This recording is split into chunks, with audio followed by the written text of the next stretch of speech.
Hi friends, welcome back to Poppy Simple World. ഇന്നത്തെ വീഡിയോയിൽ നമ്മൾ ചക്ക ഉപ്പേരിയാണ് കേട്ടോ ഉണ്ടാക്കുന്നത്. അതിനായുള്ള ചക്ക ഇതുപോലെ ചെറിയ കഷ്ണങ്ങളാക്കി കട്ട് ചെയ്തെടുത്തിട്ടുണ്ട് കേട്ടോ. ഇനി ഇത് മഞ്ഞൾപ്പൊടിയും ഉപ്പും ആവശ്യത്തിന് വെള്ളവും ചേർത്ത് വേവിക്കാനായി വയ്ക്കാം. ഇത് നമ്മൾ കുക്കറിലാണ് കേട്ടോ വേവിക്കാനായി വെക്കണത്.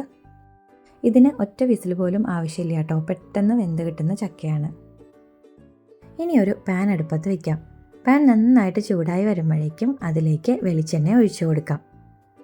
നമ്മളിതിലേക്ക് വെളുത്തുള്ളിയും ഉള്ളിയും കൂടി ചതച്ചിട്ടാണ് കേട്ടോ എടുത്തിട്ടുള്ളത്.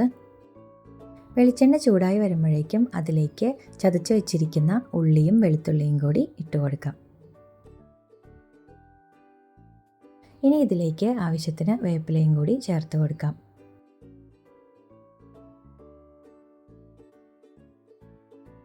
ഇനി ഇതിലേക്ക് മഞ്ഞൾപ്പൊടി കൂടി ചേർത്ത് നന്നായി ഒന്ന് മിക്സ് ചെയ്ത് കൊടുക്കാം.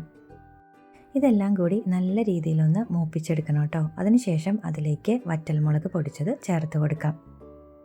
ലോ ഫ്ലെയിമിലേക്ക് ഇട്ടിട്ടാണ് കേട്ടോ നമ്മൾ മുളക് ചേർത്ത് കൊടുക്കേണ്ടത്. ഇത് ഈ ഒരു പരുവത്തിലാവുന്ന വരെ ഇതിങ്ങനെ മിക്സ് ചെയ്ത് കൊടുക്കണം കേട്ടോ. ഇനി ഇതിലേക്ക് നമ്മൾ വേവിച്ച് വെച്ചിരിക്കുന്ന ചക്ക ഇട്ട് കൊടുക്കാം. ഇനി ഇത് കുഴഞ്ഞു പോവാതെ നല്ല രീതിയിൽ ഇതുപോലൊന്ന് മിക്സ് ചെയ്തെടുക്കാം കേട്ടോ. ഇതിനി ഒരു 5 മിനിറ്റ് ലോ ഫ്ലെയിമിൽ വെച്ചതിന് ശേഷം നമുക്ക് ഫ്ലെയിം ഓഫ് ചെയ്യാം കേട്ടോ. അങ്ങനെ നല്ല ടേസ്റ്റി ആയിട്ടുള്ള ചക്ക ഉപ്പേരി റെഡി ആയിട്ടുണ്ട് കേട്ടോ. ഇത് കട്ടൻ ചായയുടെ കൂടെയും അതുപോലെ തന്നെ കഞ്ഞിയുടെ കൂടെയും ഒക്കെ കഴിക്കാനായിട്ട് സൂപ്പറാണ് കേട്ടോ. അപ്പോൾ എല്ലാവർക്കും ഇന്നത്തെ വീഡിയോ ഇഷ്ടമായാൽ ലൈക്ക് ചെയ്യുക, ഷെയർ ചെയ്യുക, സബ്സ്ക്രൈബ് ചെയ്യുക. Thanks for watching.